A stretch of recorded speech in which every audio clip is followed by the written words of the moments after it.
Dipersilakan soalan yang pertama, Tuan William Leong G. Kian yang berhormat selayang. Terima kasih. Soalan saya, soalan 1. Terima kasih Tuan Ketua, terima kasih Yang Berhormat Selayang. Bismillahirrahmanirrahim. Assalamualaikum warahmatullahi taala wabarakatuh. Tuan Yang di-Pertua, Dasar Warga Emas Negara yang dibangunkan oleh Kementerian Pembangunan Wanita, Keluarga dan Masyarakat ataupun KPWKM sejak tahun 2011 telah menggariskan 6 strategi utama. Salah satu strategi tersebut adalah keselamatan dan perlindungan yang memberi fokus kepada keterjaminan hak dan akses warga emas kepada keperluan asas, keselamatan sosial, perlindungan daripada pengabaian, penganiayaan dan penderaan di bawah peruntukan undang-undang. Berhubung cadangan Yang Berhormat Selayang dimaklumkan bahawa buat masa ini KPWKM belum ada perancangan untuk mencadangkan skim pencen untuk warga emas untuk rakyat berumur 65 tahun ke atas yang tidak menerima pencen kerajaan ataupun pencen per keso. Pada masa ini KPWKM melalui Jabatan Kebajikan Masyarakat ataupun JKM menawarkan perkhidmatan sosial berbentuk bantuan kebajikan dan keuangan seperti bantuan warga emas BWE yang berjumlah RM500 sebulan, penubuhan pusat aktiviti warga emas ataupun PAWE, perkhidmatan penjagaan warga emas di institusi seperti Rumah Sri Kenangan dan Rumah Ehsan serta program-program yang menggalakkan penuaan produktif melalui penyediaan ruang dan peluang kepada warga emas untuk melibatkan diri dalam sektor ekonomi walaupun dalam skala kecil-kecilan. Sekian, terima kasih. Tambahan Yang Berhormat Selayang. Terima kasih kepada Yang Berhormat Menteri untuk jawapan yang telah diberikan. Soalan tambahan saya di dalam 2 bahagian. Bahagian pertama ialah selain daripada 6 strategi yang telah diumumkan, di mana saya mendapat bahawa ada hanya bantuan warga emas sebanyak 500. Sejauh mana kerajaan bersedia untuk mendepani Malaysia sebagai negara orang tua pada 2030? Bermula daripada tahun 2010, di dalam tempoh 10 tahun, jumlah penduduk warga emas telah naik daripada 5% sehingga 6.8%.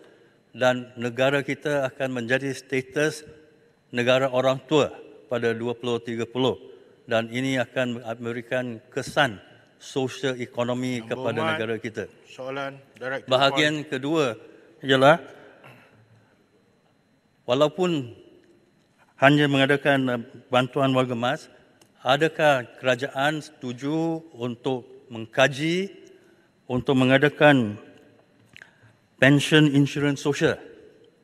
Kerana golongan yang besar, 60% rakyat Malaysia yang berumur bekerja tercicil di dalam sistem persaraan yang sedia ada. Mereka tidak ada menjadi ahli KWSP atau PKSO.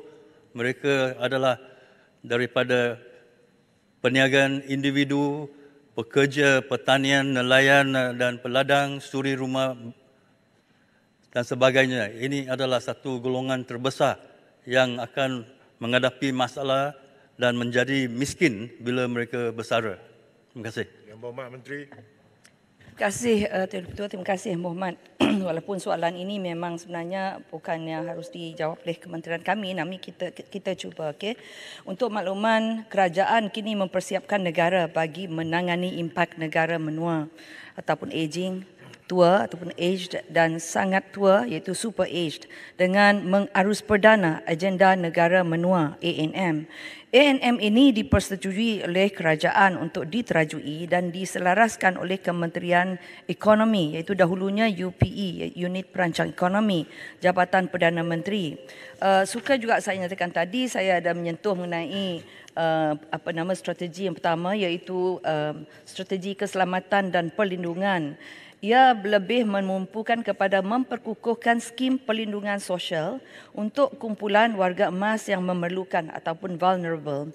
Cadangan berhubung perkara ini pernah dibentangkan oleh Perkeso di Majlis Perlindungan Sosial Negara (MySPC) yang diurusetiakan oleh Unit Penyelarasan Pelaksanaan ICU.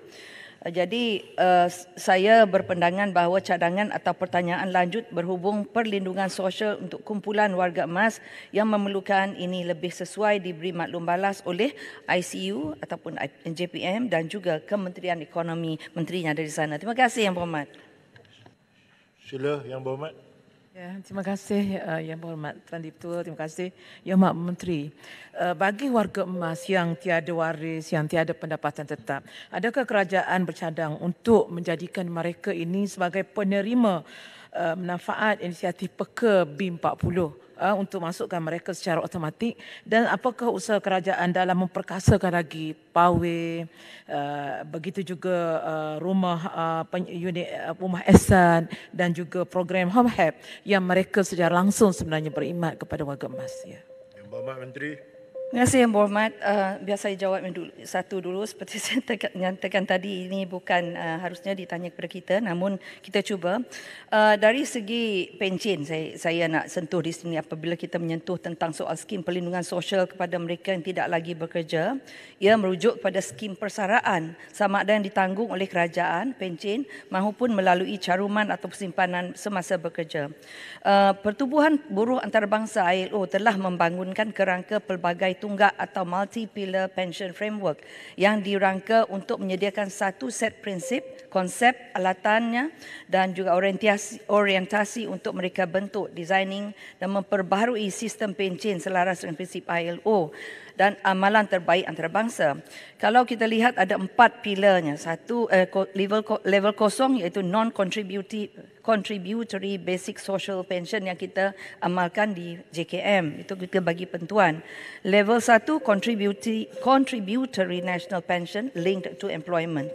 Kedua ialah mandatory employment based contributory scheme related to individual earnings or accounts, iaitu dari KWSP, KUAP, LTAT, dan level ketiga voluntary private scheme, iaitu kita pada masa ini Yang Berhormat, skim pencen nasional masih tidak ada di Malaysia ini, dan mengenai pawai, mengenai home help dan juga mengenai pertama tadi yang ditanya tadi semua, sebenarnya kita memang nak hasratkan kalau boleh pawai itu semua ada di seluruh negara, sebab setakat ini kita hanya ada dalam 141 saja.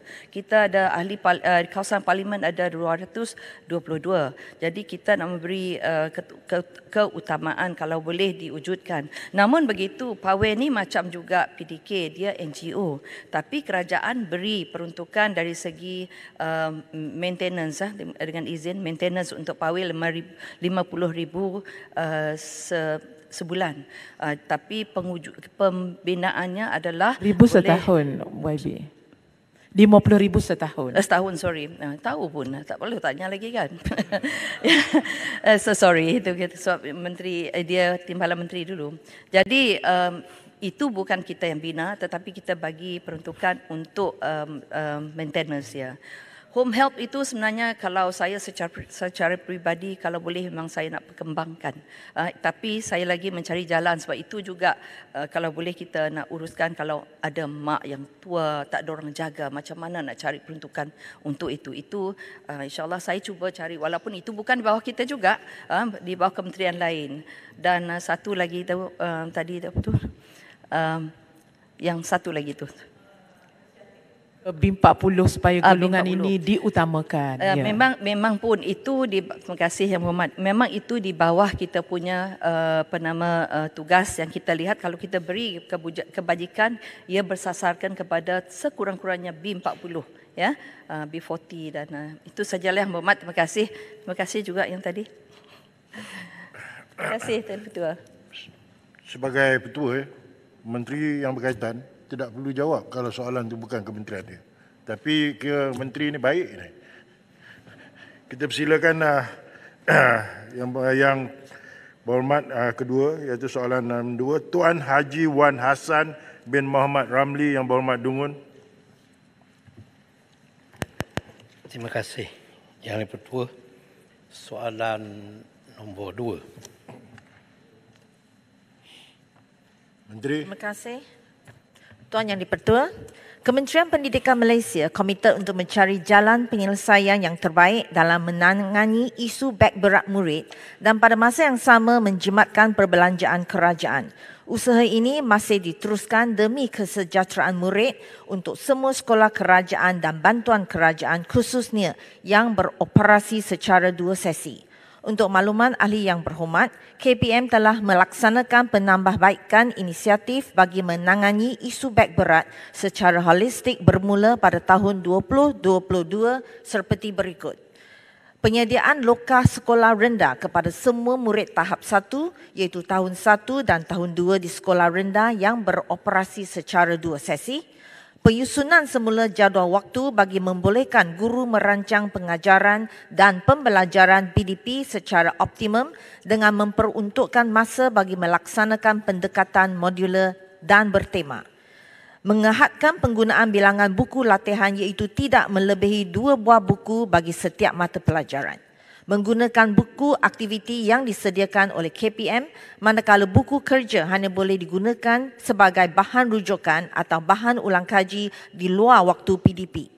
Menerbitkan buku teks dalam format digital secara berterusan, menggalakkan guru menggunakan pendekatan PDP berpusatkan murid dan bekerjasama dengan pihak JAKIM dari aspek penyelarasan uniform bagi murid diberi kelonggaran untuk memakai uniform sekolah masing-masing semasa sesi persekolahan kelas Al-Quran dan Fardu Ain Kafa.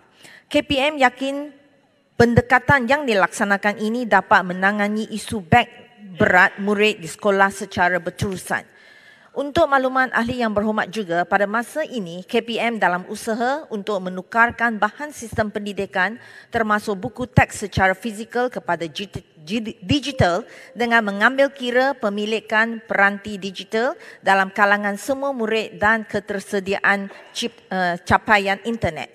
KPM juga mengadakan sebahagian bahan pembelajaran dalam bentuk digital. Pada masa ini, KPM telah memuat naik sebanyak 754 buah buku teks digital dalam pelantar Digital Educational Learning Initiative Malaysia DELIMA. Terima kasih. Yang Berhormat, tambahan. Ya, terima kasih atas jawapan yang telah diberikan. Soalan saya, apakah persediaan kementerian secara menyeluruh ke arah pendidikan secara digital memandangkan keperluan kepada prasarana pendidikan adalah sangat menyeluruh untuk peralihan dari pendidikan fizikal kepada pendidikan digital secara digital. Soalannya, bilakah pada jangkaan kementerian akan dapat dilaksanakan untuk benar-benar membantu murid-murid di peringkat sekolah rendah kebangsaan? Pohon penjelasan. Menteri. Terima kasih ahli yang berhormat. Kita memang ada dalam rancangan untuk mendigitaliskan buku teks. Tetapi ini adalah terhad kepada seperti yang tadi saya sudah huraikan mengenai pemilikan peranti digital dan juga ketersediaan capaian internet. Tetapi kita memang ada dalam rancangan untuk mengurangkan buku teks dan akan menambahkan dalam pembelajaran dari segi digital. Terima kasih. Satu lagi, pohon penjelasan tarikh pada anggaran jangka masa boleh berfungsi sistem secara digital. Kita tidak dapat saya tidak dapat memberikan jangka masa sebab ini juga tertaluk kepada kekangan kewangan. Jadi mungkin kita akan lebihkan, kita akan adakan lebih terperinci dan kita mungkin akan ada rancangan yang lebih terperinci untuk dalam ada jangka masa yang tertentu. Berhormat, tekan Yang Berhormat. Kuala Selangor. Terima kasih Datuk Yang Di-Pertua. Meskipun saya terlepas untuk bercakap tentang pertanyaan tentang ASEAN, untuk melanjutkan sikit lagi dengan izin Datuk Yang Di-Pertua dan Timbalan Menteri, kita sebenarnya sedikit waktu dahulu bercakap tentang smart classroom. Itu sudah agak jauh. Dan hari ini saya dengar seolah-olah kita baru mau merancang dan memulakan. Saya sendiri sebagai seorang wakil rakyat di Sekolah Selangor itu telah ada yang, dan saya pun pernah juga membekalkan smart TV untuk mereka kerana mereka telah pun menggunakan kaedah itu, dan saya kira perkara ini sangat penting untuk Kementerian Pendidikan. Soalannya adalah mengapa perkara yang telah pun disebut dahulu dan unit pemprosesan pusat, projektor dan interaktif whiteboard telah pun digunakan di setengah-setengah sekolah, dan saya mendengar seolah-olah ini patah balik ke belakang.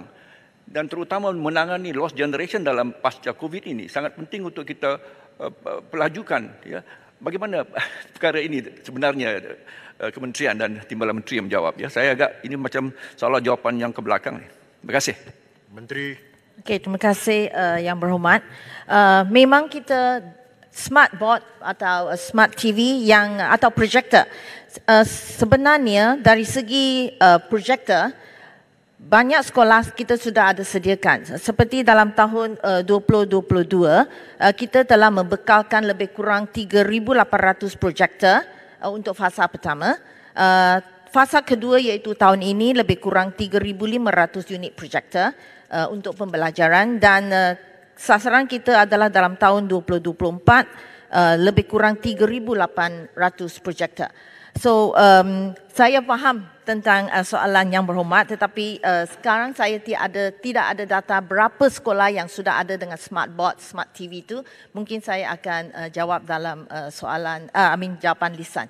Sebab ini tentang beban back tu, soalan asal. Terima kasih. Terima kasih. Secara bertulis ya, bukan lisan. Selanjutnya dipersilakan Tuan Sanisvara Netaji Raya, anak lelaki Rajaji Yang Berhormat Jelutong. Selamat pagi Timbalan Speaker yang tegas dan budiman. Izinkan saya mulakan soalan saya dengan serangkap pantun. Raja berdaulat, kebanggaan kita. Jangan sesiapa berani derhaka. Demi perpaduan, marilah bersama. Soalan Jelutong, soalan ketiga. Yang Berhormat Menteri, jawab. Terima kasih. Ini tentang GST. Secara ringkasnya, kerajaan belum bercadang untuk mengembalikan semula cukai barang dan perkhidmatan GST. Ia telah dinyatakan dalam Belanjawan 2023. Sebaliknya, kerajaan bercadang untuk melaksanakan langkah percukaian progresif dengan meluaskan asas cukai kepada golongan yang berkemampuan. Contohnya melalui pengenalan cukai barangan mewah, cukai keuntungan modal ke atas 10% saham tidak tersenarai, serta cukai vape atau rokok elektronik. GST boleh direka untuk menjadi cukai progresif pada masa depan dengan mengenakan kadar sifar ke atas barang dan perkhidmatan asas yang digunakan oleh golongan kurang berkemampuan. Langkah itu telah memastikan bahawa golongan pengguna ketika ianya dilaksana pada tahun 2015 hingga 2018 masih menikmati taraf hidup yang wajar dengan keperluan semasa. Jika GST dilaksanakan semula, sistem percukaian Malaysia secara umum akan kekal bersifat progresif, iaitu golongan berkemampuan menanggung kadar beban cukai yang lebih berbanding golongan kurang berkemampuan, atau sekurang-kurangnya mencapai tahap sistem cukai proporsional, iaitu setiap golongan menanggung kadar cukai yang sama terhad kepada kemampuan masing-masing.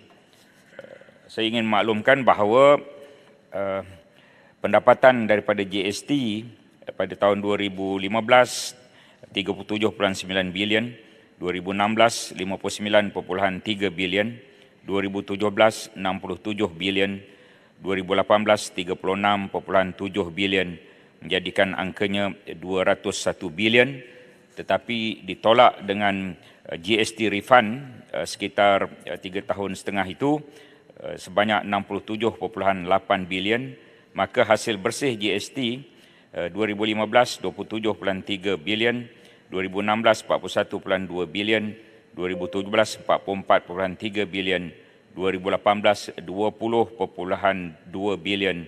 Hasil bersih GST dalam masa 3 tahun lebih itu ialah 133.1 bilion ringgit. Itu angka yang ada yang ingin saya kongsikan. Terima kasih. Yang berhormat Jelutong, soalan tambahan. Terima kasih Timbalan Menteri di atas pencerahan yang diberikan. Kita mendukung konsep kerajaan madani di mana kita ingin menoktahkan miskin tegak. Dalam konteks itu, adakah Timbalan Menteri berpendapat bahawa pelaksanaan GST sekarang ataupun bila-bila masa akan memberi kesan kepada rakyat biasa terutamanya golongan B40? Terima kasih. Yang Amat Menteri. Dalam dunia ini ada 193 negara, Datuk Yang Dipertua. Itu dalam United Nations, campur 2 pemerhati termasuk Palestin. 174 negara telah melaksanakan GST. 174 bahagi 193, 90% negara dalam dunia ini telah melaksanakan GST ataupun dikenali juga sebagai VAT, Value Added Tax atau Goods and Services Tax. Jadi kalau kita melihat kepada trend itu, 174 per 153, takkanlah 174 negara itu silap membuat keputusan. Lainlah kalau negara yang 20 sahaja buat GST, ini 174 yang buat. Oleh kerana itu, untuk masa-masa yang kehadapan, GST ini sebenarnya boleh membantu pendapatan yang lebih. Dengan pendapatan yang lebih itu, kita boleh membantu rakyat yang susah. Mungkin jika sekarang ini kita ingin menoktahkan kemiskinan tegak, jika ada GST, kita boleh menoktahkan kemiskinan yang bukan hanya pendapatan 1109 boleh dinoktahkan, tapi juga pendapatan yang 2208 dan ke bawah juga boleh dinoktahkan jika kita mempunyai keuangan yang banyak. GST boleh jadi cukai yang progresif jika kita mengenakan kadar sifar kepada barangan yang diguna oleh orang B40. Oleh itu, kita masih lagi mengkaji, menilai bilakah masa yang sesuai. Kita masih lagi tidak menoktahkan GST ini. Itu setakat itu yang saya boleh nyatakan. Cuma pada tahun ini dia tidak akan dilaksanakan. Terima kasih. Yang berhormat Kolonel Krai. Terima kasih Tuan Dipertua. Berdasarkan kepada jawapan Yang Berhormat Timbalan Menteri tadi, cukai bersih ataupun pendapatan bersih daripada GST dalam tempoh beberapa tahun yang telah dilaksanakan itu ialah sebanyak 133.1 bilion. Soalan saya ialah yang pertama, selepas daripada GST dimansuhkan, apakah SST ataupun lain-lain cukai boleh menampung, dan berapakah pendapatan kerajaan dalam tempoh selepas GST telah dimansuhkan? Yang kedua ialah apakah kerajaan boleh mencapai sasaran pengurangan defisit fiskal kepada 3.2% daripada KDNK pada tahun 2025 jika GST ataupun cukai seumpamanya tidak diperkenalkan dalam tempoh terdekat? Terima kasih Tuan Dipertua. Menteri Yang Berhormat. Angka yang ada di tangan saya apabila GST dimansuhkan, dia dilaksanakan semula SST. Sebelum itu kita tidak perasan ada SST 10% kerana kita tidak kisah pun. Tetapi bila GST dilaksana, nampak cukai di semua resit, maka kita melihat berlaku cukai, walhal pada sebelum itu dah ada 10%. Kemudian kita hapuskan yang 6%, kita kembali pada 10% walaupun jumlah barangan yang kena itu berkurangan. SST yang dikutip misalnya pada tahun 2019 27 bilion, pada tahun 2020 26 bilion, pada tahun 2021 25 bilion. Bayangkan tu, cukai bersih daripada GST 44 bilion yang paling tinggi, cukai purata daripada SST lebih kurang 25 bilion. Itu bezanya, 44 bilion dengan 25 bilion. Jadi banyak angka itu. Kalau dilaksana GST pada saat yang ketiga ini mungkin 44 dah jadi 50. Kalau kita lihat 50 kita tolak dengan cukai SST yang tertinggi, katalah 25, maka 25 bilion kita kurang daripada SST dibanding dengan GST. Jadi ini fakta angka-angka yang kita ada. Jadi ahli-ahli yang berhormat sekalian, adakah kita boleh mencapai defisit fiskal yang kurang? Ini bergantung kepada sama ada kita akan buat keputusan mengenai GST ini atau tidak. Tetapi ada kaedah lain yang kita cuba melaksanakannya, seperti e-invoicing. E-invoicing ini akan dilaksanakan dan dah dimulakan oleh LHDN. Bagaimana invoice elektronik dikenakan kepada pedagang dan juga usahawan dan juga PKS, PMKS, syarikat-syarikat supaya pengurangan the black economy itu. Sebab GST boleh mengurangkan the black economy, shadow economy, underground economy ini lebih kurang 30% daripada KDNK. GST boleh mengurangkan 20% pada 30% itu. Kita harap dengan penggunaan e-invoicing, segala perniagaan semakin telus dan kadar ekonomi gelap itu kita boleh kurangkan dan kutipan hasil kita boleh tambah sebelum ada keputusan lain mengenai GST ini. Terima kasih. Kita bangsul ke soalan keempat. Tuan Zulkifli bin Ismail yang berhormat Jasin.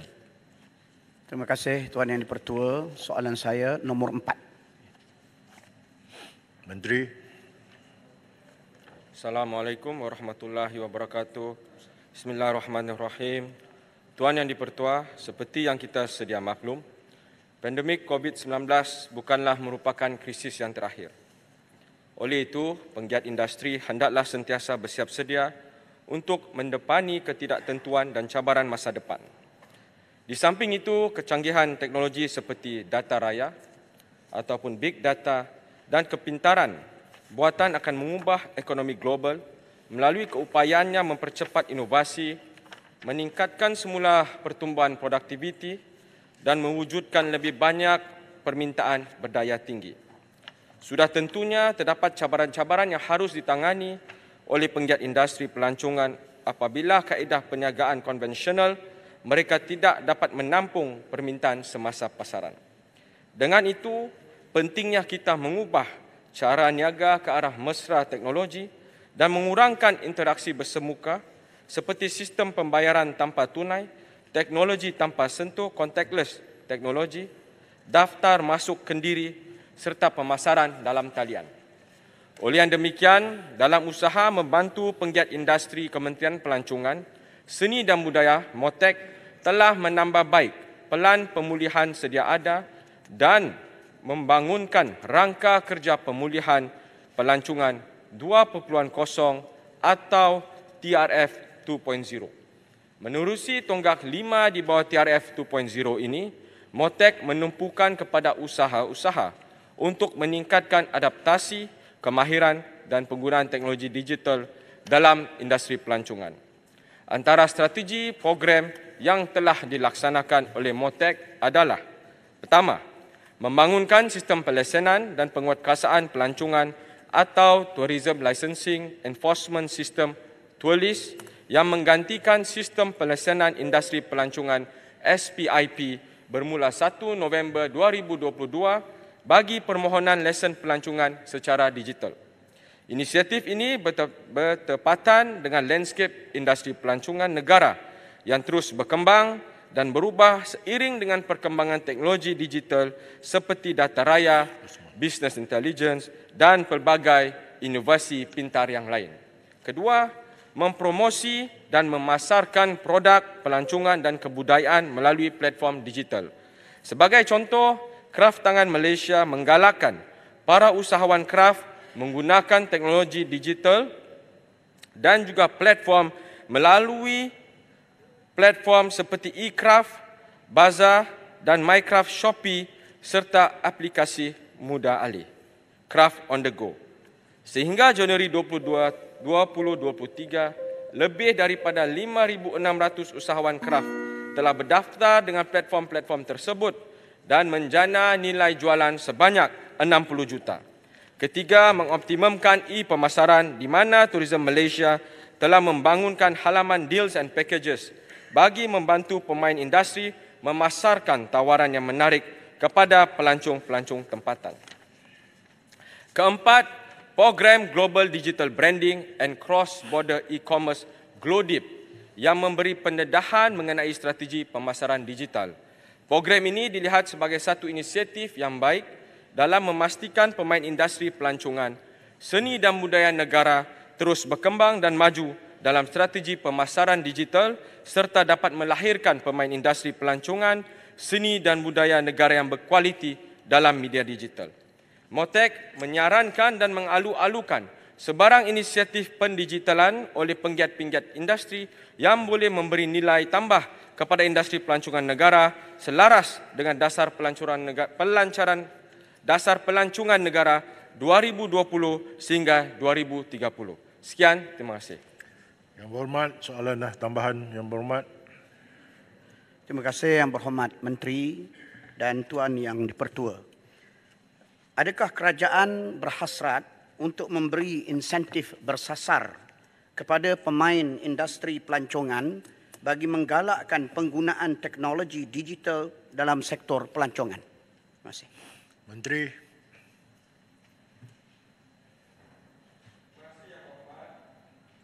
Terima kasih Yang Berhormat. Pihak kementerian memang memandang serius usaha mengintegrasikan penggunaan teknologi digital dalam industri pelancongan. Menerusi dasar pelancongan 2020 sehingga 2030.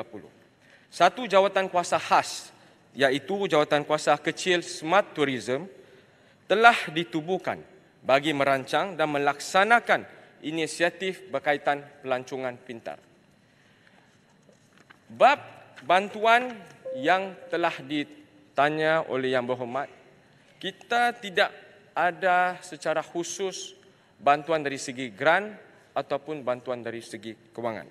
Tetapi pada belanjawan baru-baru ini, kerajaan telah mengumumkan dan pakej ini boleh dimanfaatkan oleh penggiat industri, antaranya adalah kemudahan otomasi dan digital PKS oleh Bank Negara Malaysia, program transformasi pendigitalan PKS oleh Malaysia Digital Economy Corporation MDEC dan dana impak khazanah nasional dalam bidang digitalisasi dan teknologi tinggi dengan tumpuan khas bagi menyokong syarikat pemula dan modal insan tempatan.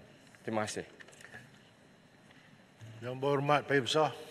Terima kasih Tuan Yang Dipertua. Terima kasih Yang Berhormat Timbalan Menteri atas jawapan yang agak komprehensif.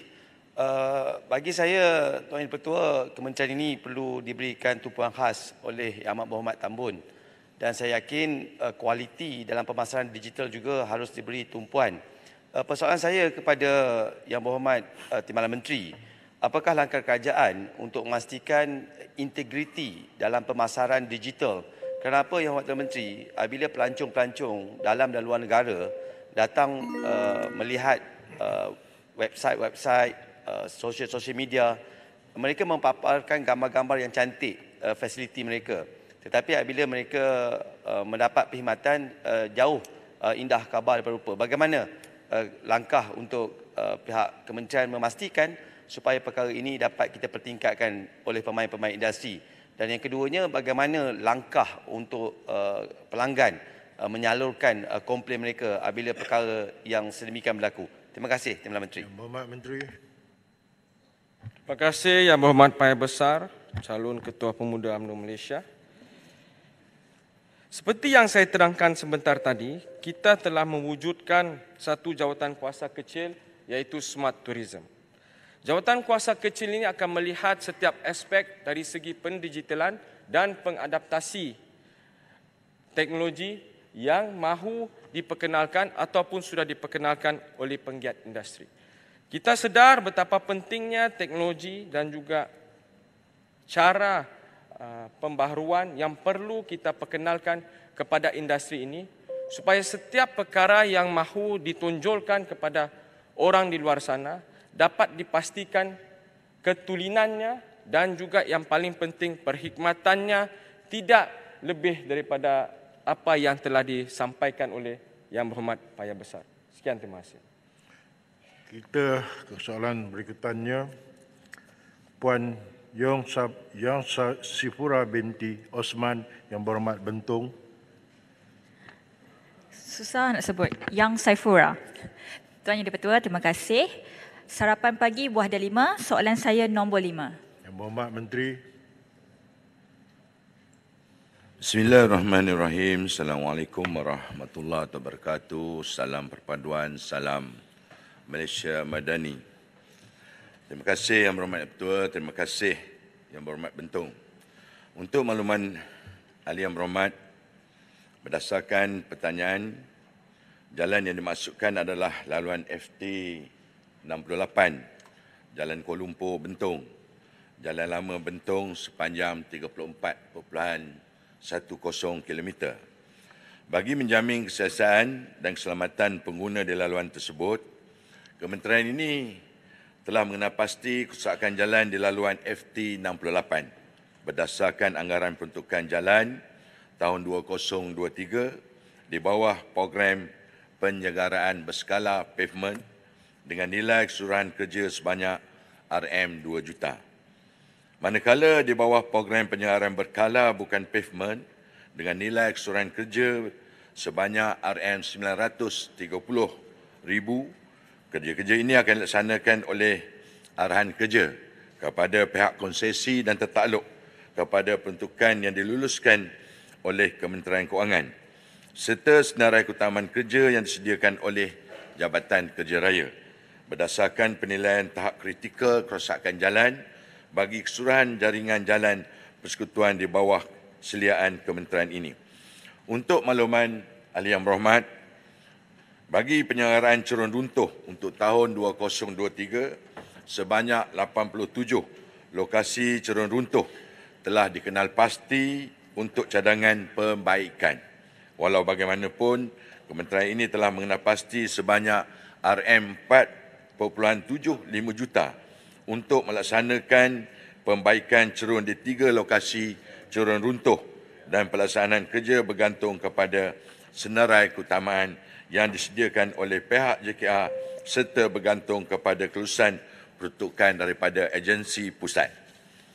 Untuk makluman ahli yang berhormat juga, pihak syarikat konsesi yang dilantik bertanggungjawab melaksanakan kerja penyelenggaraan rutin iaitu skop kerja penyelenggaraan pavement, penyelenggaraan bau jalan, potong rumput, perabot jalan, mencuci jambatan dan pembetung, mencuci longkang serta pemeriksaan rutin. Syarikat konsesi juga bertanggungjawab melaksanakan kerja penyelenggaraan berkala pavement dan bukan pavement yang dilaksanakan secara arahan kerja berdasarkan peruntukan yang diluluskan oleh Kementerian Kewangan. Pihak syarikat turut tanggungjawab untuk melaksanakan kerja kecemasan dengan membuat tindakan segera jika berlaku kejadian yang di luar jangka. Sebagai contoh, kerja membersihkan jalan setelah kejadian tanah runtuh, menyediakan pelan pengurusan trafik ataupun traffic management plan dan menyediakan laluan sementara bagi membolehkan jalan dilalui oleh kenderaan. Untuk makluman ahli yang berhormat, Kementerian Kerja Raya melalui Jabatan Kerja Raya sentiasa komited dalam memastikan jalan sentiasa dalam keadaan yang selamat dan selesa dengan menjalankan kerja-kerja penyelenggaraan rutin sepanjang tahun. Terima kasih Yang Bertuah. Yang Berhormat Bentong, soalan tambahan. Terima kasih. Soalan tambahan. Terima kasih di atas jawapan Yang Berhormat Menteri. Umum mengetahui Jalan Lama Kuala Lumpur Bentong ini merupakan jalan alternatif bagi pengguna jalan raya, terutamanya pada musim perayaan. Jadi jalan ini agak sangat penting sebenarnya selain daripada lebuh raya Karak. Soalan saya ialah, adakah perancangan daripada pihak kementerian untuk memasang lampu-lampu jalan di sepanjang jalan terutamanya di kawasan-kawasan yang penting seperti selekoh-selekoh jalan. Kerana kita tahu jalan lama ini agak bahaya kerana cerun yang tinggi dan kerap berlaku tanah runtuh dan sebagainya. Itu yang pertama. Yang kedua, adakah pihak kementerian juga memantau kerja-kerja selenggara yang dibuat oleh pihak konsesi? Kerana baru-baru ini saya menerima aduan daripada pengandu bahawa berlaku kemalangan disebabkan pihak konsesi tidak meletakkan tanda jalan ketika membuat kerja-kerja. Jadi minta maklum dari pihak kementerian. Terima kasih. Yang Berhormat Menteri. Syekh Yang Berhormat Bentong. Untuk makluman Yang Berhormat Bentong, jalan ini kita faham bahawa jalan ini juga merupakan jalan utama daripada Kuala Lumpur yang akan sampai ke Bentong. Dan ini merupakan kesibukannya pada waktu-waktu tertentu. Contohnya pada musim perayaan ataupun berlakunya kesesakan di Lebuh Raya Karak. Dan kita sentiasa maklum bahawa kita akan memastikan jalan tersebut sentiasa berada dalam keadaan tahap yang baik. Saya juga beberapa kali sebenarnya melalui jalan tersebut dan kita tahu jalan itu merupakan jalan yang dibina zaman British lagi. Sudah pastilah banyak runtuhan yang berlaku di cerun-cerun tersebut. Sebab itu bagi kerja-kerja pembaikan cerun, KKR saja telah memperuntukkan sebanyak RM3.24 juta bagi kawasan daerah Bentong tersebut yang disebutkan oleh ahli yang berhormat daripada Bentong sebentar tadi. Dan bagi rekod yang dikatakan kawasan-kawasan yang mempunyai kekurangan lampu, kita tidak berhasrat untuk menyediakan pencahayaan di seluruh jalan tersebut. Kita tahu jalan itu memang bengkang-bengkok dan kita mengambil maklum bahawa yang direkodkan adalah berdasarkan kepada black spot. Dan black spot ini adalah datangnya laporan daripada pihak berkuasa iaitu daripada IPD daerah Bentong yang melaporkan kita di manakah lokasi-lokasi yang berlaku kekerapan kemalangan dan di kawasan itulah yang akan kita menjadi tumpuan supaya kita boleh meletakkan lampu-lampu yang boleh dijadikan sebagai panduan sebagai tidak mengelakkan daripada berlaku kemalangan di kawasan tersebut. Terima kasih Yang Berhormat Tuan. Ya. Sila tekan. Kulim. Yang Berhormat Kulim Bandar Baru. Okey, terima kasih Yang Dipertua. Mengenai isu jalan yang diperkatakan oleh Bentong tadi, saya juga ingin bertanya kepada Timbalan Menteri, iaitu salah satu punca kerosakan jalan raya ni adalah kerana disebabkan oleh kenderaan muatan yang lebih menyebabkan kerosakan jalan. Okey, kebanyakan kenderaan berat yang membawa lebih muatan beroperasi di luar waktu pemantauan agensi penguatkuasa, biasanya di waktu malam. Jadi soalan saya, apakah tindakan KKR dengan kementerian-kementerian lain bagi menguatkuasakan penguatkuasaan pada waktu malam terutamanya? Sekian, terima kasih. Yang Berhormat Menteri. Terima kasih Yang Berhormat Kulim Bandar Baru. Sebenarnya lebih muatan merupakan bukan di dalam bidang kuasa Kementerian Kerja Raya. Kita Kementerian Kerja Raya hanya meletakkan papan tanda muatan dan sekiranya kenderaan tersebut melalui jalan tersebut yang melebihi muatan tersebut, maka kuasa adalah letak bawah penguasanya adalah antara polis dan JPJ, Jabatan Pengangkutan Jalan. Dan JKR tidak mengeluarkan saman ke mana-mana kenderaan yang melebihi muatan dan kita hanya meletakkan papan tanda supaya aras tanda itu adalah dapat dikesan melalui penguatkuasa seperti JPJ dan polis. Jadi soalan Yang Berhormat itu, maka kita tahu kenderaan yang melebihi muatan sememangnya berlaku. Kalau di kawasan saya sendiri, saya pernah bertanya kepada seorang pemandu kenderaan lori. Beliau menyatakan kenderaannya membawa lebih 100 tan. Sedangkan jalan tersebut hanya 60 tan saja. Terima kasih Yang Berhormat. Saya dimaklumkan Yang Berhormat soalan nombor 6 ni Yang Berhormat merebut tiada, saya nak confirm. Yang Berhormat merebut ada? Jika tidak ada, saya terus ke soalan yang ketujuh. Tuan Ku Pau Tiong, Yang Berhormat Kota Melaka. Timbalan Datuk Speaker, Dulu Menteri Kewangan ialah banker. Jadi semua kritik banker, jaga banker. Kini Menteri Kewangan dan timbalannya bukan banker. Jadi rakyat sudah pasti gembira dan harap Menteri akan jaga rakyat untuk memastikan bank jaga. Yang berhormat, soalan. Soalan saya nombor 7.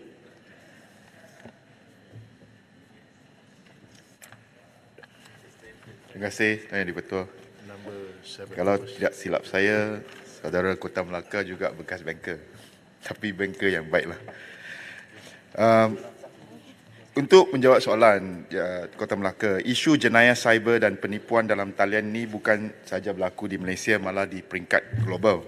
Di Malaysia, secara kesimpulannya, langkah yang diambil kerajaan merangkumi 3 aspek asas, iaitu pertama, langkah-langkah pencegahan, kedua, penguatkuasaan, dan ketiga, pendidikan dan kesedaran. Berdepan dengan cabaran jenayah penipuan terkini, Bank Negara Malaysia BNM telah mengarahkan bank-bank untuk mengambil langkah-langkah tambahan seperti berikut. Nombor 1, mempercepatkan peralihan daripada penghantaran kata laluan sekali sahaja ataupun dengan izin one-time password OTP melalui sistem SMS kepada kaedah pengesahan yang lebih kukuh bagi transaksi dalam talian yang berkaitan dengan pembukaan akaun, pemindahan dana dan pembayaran serta pertukaran maklumat peribadi dan penetapan akaun ataupun akaun setting dengan izin. Kedua, memperketatkan lagi peraturan pengesanan penipuan dan sekat transaksi yang disyaki terlibat dengan aktiviti penipuan kewangan. Ketiga, mengenakan tempoh bertenang ataupun cooling off period dengan izin untuk pendaftaran kali pertama bagi perkhidmatan perbankan dalam talian atau pelanti yang selamat dengan izin secure device. Dan keempat, menghadkan pelanggan kepada hanya satu peranti sahaja untuk pengesahan transaksi perbankan dalam talian.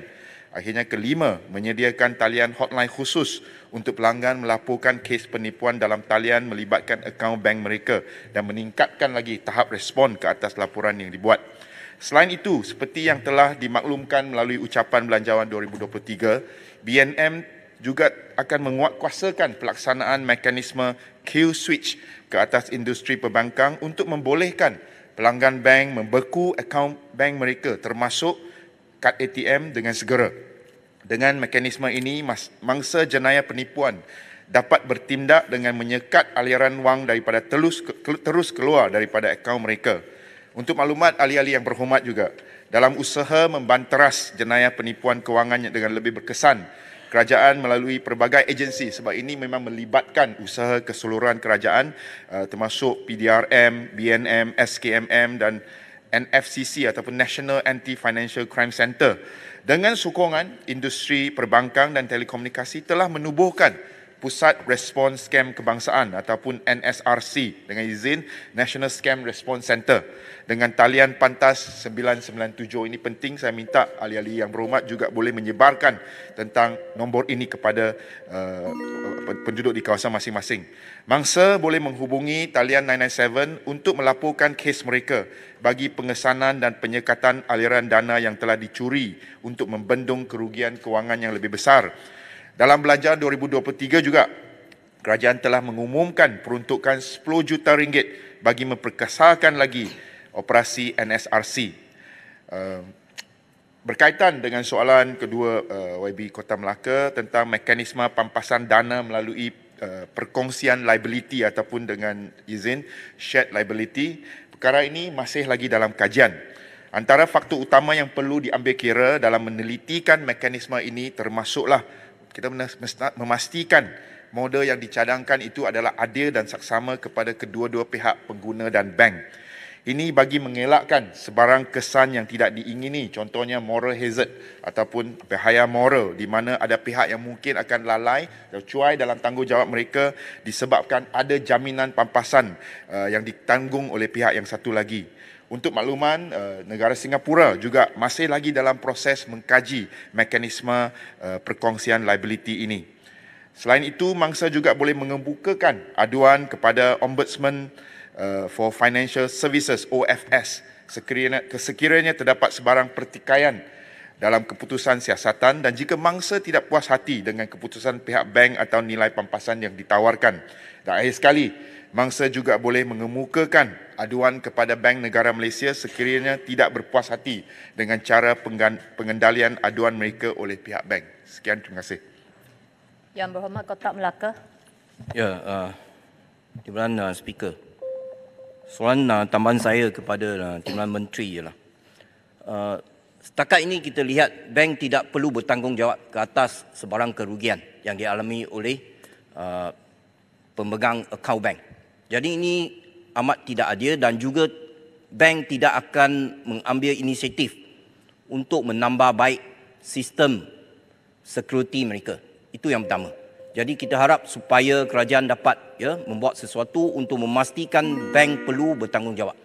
Kedua, berkaitan dengan apa yang disebut oleh Timbalan Menteri tadi, mengatakan penubuhan satu NSRC, itu National Scam Response Center, melalui menelpon talian 997 itu. Saya nak tahu berapa kesan, berkesan tak center ini. Untuk maklumat Timbalan Menteri, bulan lepas saya terima satu aduan daripada seorang pengadu mengatakan akaun bank dia di mana baki wangnya tiba-tiba hilang. Apabila dia menghubungi 997, pegawai yang menerima panggilan tersebut meminta dia kembali balik kepada bank untuk membuat laporan.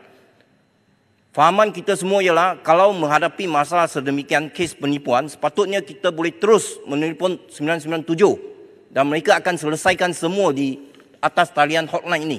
Tetapi pegawai tersebut meminta mengadu semula kepada bank. Jadi saya nak tanya kepada Timbalan Menteri, adakah latihan yang secukupnya telah diberikan kepada pegawai yang bertugas di center ini untuk memastikan keadaan kejadian ini tidak berulang lagi? Akhir sekali saya nak tahu, adakah peruntukan undang-undang yang sedia ada ini cukup untuk mengatasi masalah kes penipuan atas talian ini ataupun kerajaan akan mengadakan peruntukan yang baru? Dengan itu sekian, terima kasih.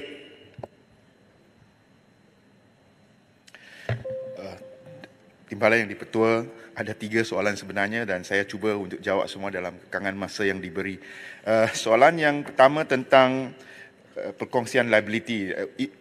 Suka cerita saya maklumkan di sini bahawa Bank Negara Malaysia tidak akan membenarkan mana-mana pihak bank meletakkan tanggungjawab semata-mata ke atas pengguna ataupun mangsa kes penipuan kewangan ini. Kita ada mekanisme, kita ada peraturan dan kita ada juga seperti yang saya maklumkan cara-cara untuk melaporkan. Jadi ini kita memang tegas dalam hal ini. Saya sendiri telah berjumpa dengan pegawai-pegawai bank negara dan kita tegas bahawa perlu ada satu tanggungjawab yang dikongsi oleh kedua pihak, terutamanya dari segi keselamatan, bukan saja keselamatan di pihak sistem perbankan tetapi juga keselamatan dari segi peranti pengguna. Keduanya ialah tentang keberkesanan ataupun kes-kes yang telah dilaporkan kepada NSRC. Untuk makluman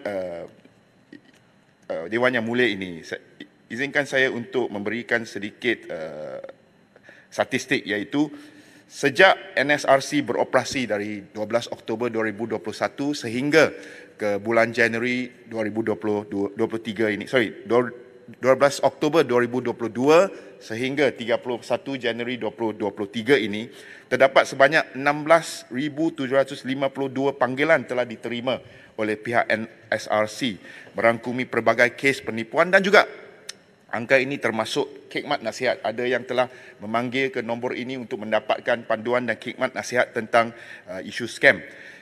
Berdasarkan kes tersebut, aduan tersebut, pihak PDRM telah membuka sebanyak 751 kertas siasatan bagi siasatan kesalahan penipuan di bawah Seksyen 420 Kanun Keseksaan dan sebanyak 24 kertas siasatan di bawah Akta Pencegahan Pengubahan Wang Haram, Pencegahan Pembiayaan Keganasan dan Hasil daripada Aktiviti Haram 2001. Dan kita pun telah membeku sebanyak 24.3 juta ringgit untuk tujuan siasatan bagi kesalahan pengubahan wang haram tersebut. Seperti yang saya maklumkan tadi untuk soalan yang ketiga dan terakhir ialah sekarang ini kita telah menggunakan perundangan sedia ada. Contohnya Seksyen 420 Kanun Keseksaan dan juga Akta AMLA tersebut. Namun kerajaan sedang menelitikan dan mengenal pasti mengkaji untuk menambah baik lagi perundangan yang sedia ada sebab kita tahu mekanisme ataupun MO, modus operandi penipu-penipu, skamer-skamer ini sentiasa berubah. Jadi kita tengah mengkaji cara yang lebih baik lagi dari segi perundangan untuk menanangi kes jenayah penipuan. Sekian, terima kasih. Yang Berhormat Stamping. Terima kasih Puan dan Di-Pertua. Soalan tambahan saya mengenai OFS yang disebutkan oleh Yang Berhormat Timbalan Menteri. Tetapi saya yang disebutkan oleh Yang Berhormat Timbalan Menteri. Saya telah terima satu jawapan bahawa itu kes-kes yang dirujukkan kepada OFS nampaknya hampir 90% keputusannya adalah memihak kepada bank.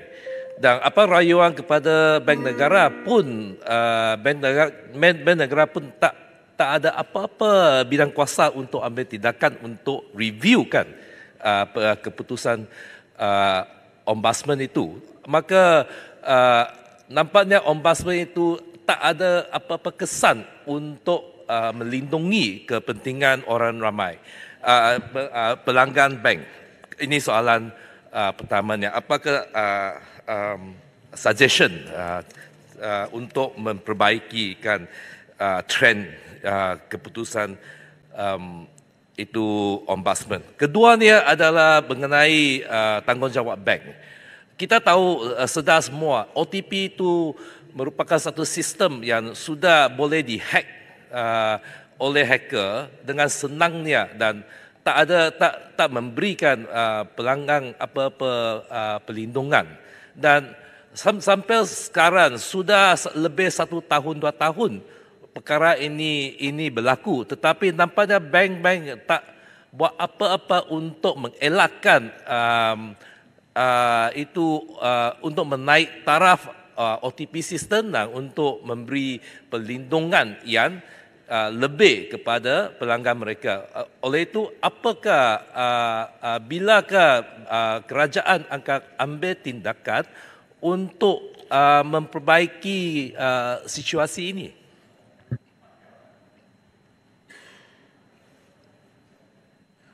Seperti Kota Melaka, Stamping juga tanya beberapa soalan, saya cuba jawab. Satu ialah tentang Ombudsman Financial Services atau OFS. Dalam aspek ini, saya dan Bank Negara BNN akan bekerjasama dengan OFS untuk memastikan bahawa siasatan adalah telus. Itulah jaminan kami kepada ahli yang berhormat dan juga rakyat di luar sana. Keduanya ialah tentang OTP. Seperti saya katakan tadi, kita tengah mengkaji mekanisme perkongsian liability sebab pendirian kita ialah tanggungjawab haruslah bersama, bukan saja di pihak bank tetapi juga di pihak pengguna. Kedua-duanya harus diberikan tanggungjawab yang adil dan saksama supaya masing-masing bertanggungjawab ke atas akaun dan juga peranti dan sistem keselamatan mereka sendiri. Untuk isu SMS OTP, itulah sebabnya kenapa Bank Negara Malaysia telah mengeluarkan arahan untuk berhijrah, untuk migrate dengan izin daripada sistem OTP SMS kepada sistem yang lebih teguh. Untuk makluman Dewan Yang Mulia ini, ketika ini semua institusi perbankan utama telah pun menawarkan kaedah pengesahan alternatif dan hampir separuh daripada pengguna mereka telah pun berhijrah daripada penggunaan mekanisme SMS OTP. Saya ingin menasihatkan supaya para pengguna di luar sana untuk menghubungi bank masing-masing supaya mereka juga boleh berhijrah daripada sistem OTP SMS ini kepada sistem yang lebih baru. Usaha berterusan akan dijalankan dan sedang dijalankan untuk beralih sepenuhnya daripada sistem SMS OTP sebelum 30 Jun tahun ini. Sekian, terima kasih. Hormat, minta satu ini penting, rakyat banyak masalah. Semua soalan pun penting. Saya jemput Tuan Abdul Latif bin Abdul Rahman Kuala Krai. Terima kasih Tuan Yang Di-Pertua. Izinkan saya mulakan dengan pantun. Hari Khamis 16 Syaban, kini menghampiri bulan Ramadan. Soalan Kuala Krai nombor 8. mohon Timbalan Menteri berikan jawapan. Terima kasih Tuan Yang Dipertua. Terima kasih Yang Berhormat Yang Tua, terima kasih Yang Berhormat Kuala Krai.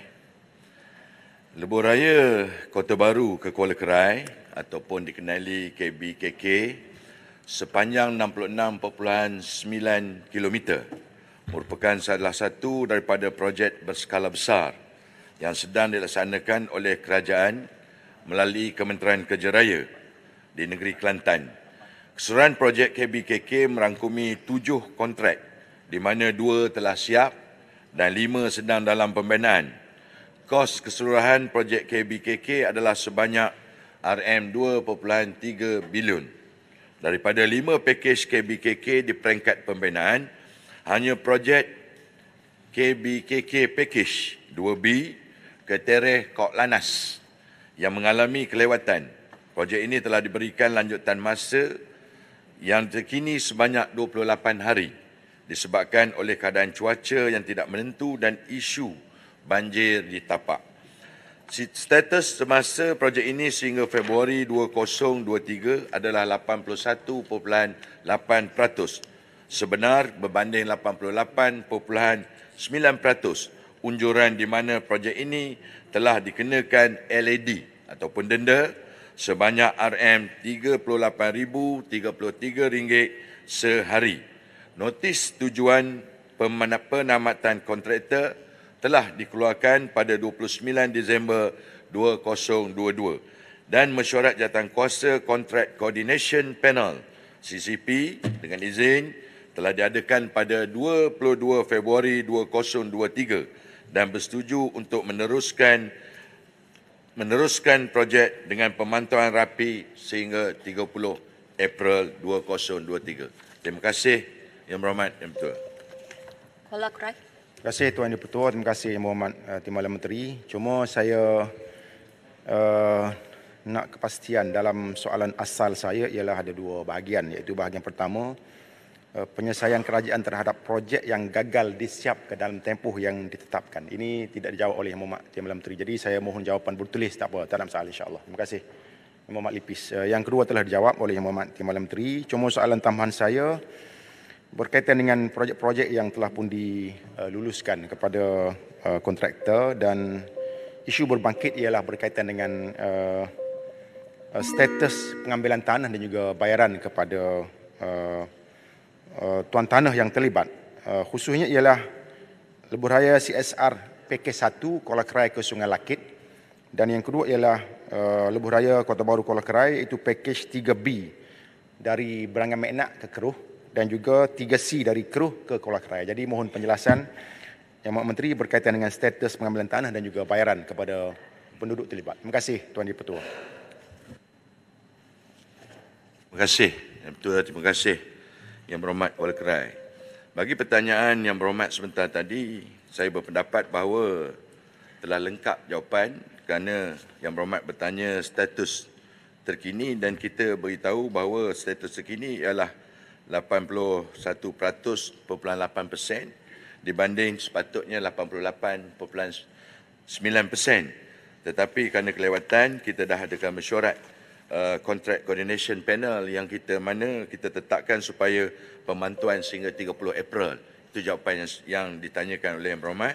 Tetapi disebabkan oleh beberapa faktor yang kita berikan masa tambahan. Bagi soalan tambahan Yang Berhormat, bahawa projek yang dimaksudkan adalah projek lingkaran tengah utama ataupun CSR lah, kalau dahulu namanya CSR, iaitu Pakej 1 Kuala Krai ke Sungai Lakit dan lebuh raya Kota Baru Kuala Krai Pakej 3B dari Berangan Meknak ke Keruh dan 3C dari Keruh Kuala Krai, yang mana kita sekarang dalam proses akta pengambilan tanah Kanun 1960. Pada ketika ini status projek tersebut adalah berdasarkan kepada Pakej 1 dari Kuala Krai ke Sungai Lakit dalam tingkatan penguataan, iaitu Seksyen 4 oleh Pejabat Tanah dan Galian Kelantan.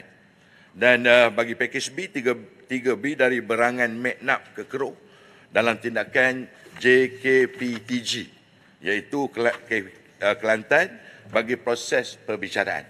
Maknanya kita pengambilan ini ada proses perbicaraan. Sama ada puas hati ataupun tidak puas hati yang dijangka pada bulan Mei 2023. Dan bagi pakej 3C dari Keroh ke Kuala Kerai, dalam tindakan juga JKPTG, Kelantan bagi proses perbicaraan jangka pun tarikh yang sama pada bulan Mei juga. Bagi projek pakej 3B Berangan Meknak ke Keroh pakej 3C ke Keroh Kuala Kerai, proses pengambilan tanah dijangka selesai pada penghujung tahun 2023, di mana borang K kita telah keluarkan untuk sama ada mereka menerima ataupun di sebaliknya. Dalam proses itu maka kita akan membuat proses bayaran bagi tanah pemilik tanah yang dapat selesaikan sejurus apabila selesainya borang H dikeluarkan. Jangkaan awal adalah penghujung tahun pada Disember 2023 atau selewat-lewatnya Januari 2024. Inilah proses-proses perbicaraan yang sedikit mengambil masa, dan pengambilan tanah inilah kadang-kadang menjadikan sesuatu projek itu menjadi agak kelewatan sedikit daripada jangkaan. Terima kasih Yang Berhormat Yang Betul. Rantau Panjang. Terima kasih Tuan Dipertua, terima kasih Yang Berhormat Timbalan Menteri. Saya tertarik dengan apa yang disebut oleh Yang Berhormat tentang keperluan jalan-jalan yang harusnya ditambah baik, dan di antara keperluan utama adalah untuk pelebaran jalan. Jadi saya ingin tahu di dalam pemantauan pihak kementerian, berapakah projek-projek jalan yang seharusnya dilebar luaskan di seluruh Kelantan yang sebenarnya menyumbang kepada masalah kesesakan, terutama di musim-musim perayaan ataupun cuti sekolah, dan apakah usaha yang dibuat untuk memastikan semua projek-projek yang telah sedia ada, yang telah diluluskan di seluruh Kelantan dapat disiapkan mengikut jadual yang ditetapkan. Terima kasih Yang Berhormat Rantau Panjang. Sebenarnya dari segi pemantauan kita lakukan setiap masa, dan saya percaya projek lingkaran tengah utama yang melibatkan begitu besar perbelanjaannya yang meliputi daripada Kota Baru sehinggalah bertemu dengan lebuh raya Karak ataupun lebuh raya Pantai Timur, dan proses ini sebenarnya saya faham apa maksud Yang Berhormat itu kalau terjadinya dipanggil bottleneck, bottleneck yang penghujungnya akan mengecil. Maknanya itu yang dimaksudkan oleh Yang Berhormat. Apabila selesai saja CSR ini, saya pasti akan menjadi kesesakan lalu lintas beberapa kilometer, tak silap saya dalam 4 kilometer yang nak memasuki memasuki ke bandar Kota Baru. Dan bottleneck ini kita sebenarnya dalam perancangan. Kita dalam perancangan sedang membuat kajian bagaimana nak menyelesaikan masalah itu, kerana di kawasan itu merupakan kawasan yang sangat sibuk, yang mempunyai di kiri dan kanan rumah-rumah tempatan, perumahan, taman perumahan. Maka apakah kaedah yang hendak kita lakukan? Tetapi sekarang ini dalam proses kita dah mulakan kajian, kerana kita tahu bottleneck itu akan menyebabkan lebih kritikal apabila tumpuan kereta daripada CSR ataupun lingkaran tengah utama ini sampai di musim perayaan khususnya. Tetapi saya beranggapan bahawa orang Kelantan ini dia tak kira masa perayaan, sepanjang masa sesak lalu lintas.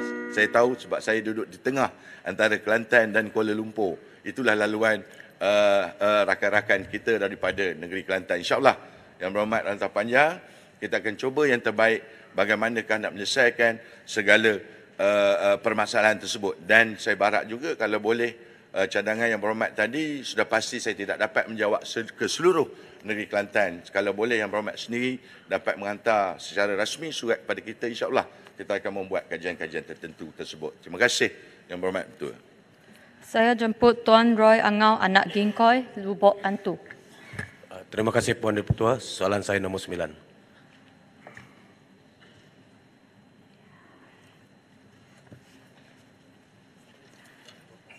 Terima kasih Puan Yang Dipertua. Assalamualaikum dan salam sejahtera kepada semua Yang Berhormat. Terima kasih kepada Yang Berhormat Lubuk Antu. Untuk makluman ahli Yang Berhormat, pelbagai inisiatif atau program telah diperkenalkan dan disediakan oleh pihak kerajaan untuk membantu pekebun kecil komoditi sawit, getah, lada dan koko, khususnya pekebun kecil bersendirian di dalam menghadapi kesan impak perubahan harga agri komoditi serta menampung perbelanjaan dan kos sara hidup mereka. Bagi sektor sawit, pihak kementerian telah memperkenalkan program pembiayaan mudah tanam semula pekebun kecil sawit yang merupakan sebuah program pembiayaan mudah bertujuan membantu pekebun kecil yang melaksanakan aktiviti tanam semula sawit.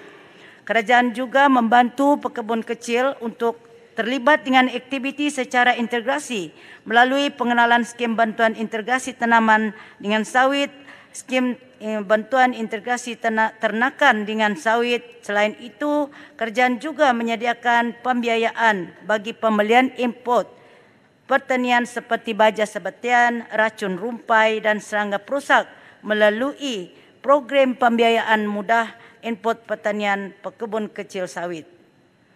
Bagi sektor getah, pihak kementerian telah melaksanakan pemberian insentif pengeluaran getah IPG yang bertujuan untuk mengurangkan beban pekebun kecil ketika harga getah di pasaran rendah di samping mengelakkan pekebun kecil untuk terus menurun. Kementerian juga melaksanakan pemberian insentif pengeluaran latex IPL sebagai usaha memberi peluang kepada pekebun kecil getah menambah pendapatan dengan memberi gelakan untuk beralih kepada menghasilkan susu getah latex berbanding getah skerap ataupun kaplam dengan izin. Selain itu, projek transformasi perusahaan getah negara ataupun target yang dilaksanakan oleh kerajaan diharap dapat membantu aktiviti penjualan getah krip dalam konsep koperasi. Projek ini dijangka akan menambah nilai getah yang seterusnya akan memberi pulangan dan pendapatan yang lebih baik kepada pekebun kecil. Di bawah program pembangunan huluan industri lada, kementerian telah menyalurkan bantuan bekalan input pertanian seperti baja dan dolomite melalui skim tanaman lada baharu STLB dan bantuan input tambahan iaitu baja dan racun pertanian melalui skim tanaman lada matang STLM untuk membantu pekebun kecil sektor lada. Minta sikit masa ya, Puan Yang Dipertua. Selain itu, sebagai salah satu usaha dalam membantu pekebun-pekebun kecil koko, kementerian telah melaksanakan program rangsangan pengeluaran hasil koko. Program ini bertujuan bagi membangunkan kawasan seluas 1,000 hektar sebagai kawasan tanaman baru koko menggunakan sistem tanaman integrasi bersama tanaman ekonomi lain. Kementerian juga membantu dalam urusan pembelian biji koko kering pekebun-pekebun kecil koko melalui koperasi kluster koko dengan harga yang lebih tinggi daripada harga semasa. Pihak kementerian berharap para pekebun kecil akan dapat manfaatkan pelbagai inisiatif atau program yang diperkenalkan dan dapat dilaksanakan oleh pihak kerajaan untuk meningkatkan pendapatan di dalam menghadapi ketidaktentuan harga agri komoditi di pasaran. Sekian, terima kasih. Lubo Antu. Terima kasih Yang Berhormat Timbalan Menteri. Soalan saya yang kedua, apakah pihak kementerian akan bekerjasama dengan kementerian-kementerian lain seperti Kementerian Pertanian dan Keterbatasan Makanan untuk menubuh lembaga baja dan racun bagi memantau dan mengawal selia harga-harga baja yang agak beban terhadap pekebun kecil. Dan juga serta saya ingin bertanya, apakah usaha dan tindakan disediakan oleh kementerian untuk menarik minat golongan muda di luar bandar untuk menerokai sektor agri komoditi?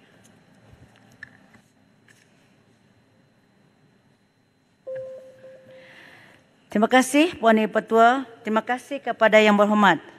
Kementerian ini mengambil maklum cadangan Yang Berhormat Lubu Antu mengenai kerjasama dengan Kementerian Pertanian dan Keterjaminan Makanan KPKM untuk menubuhkan lembaga baja dan juga racun.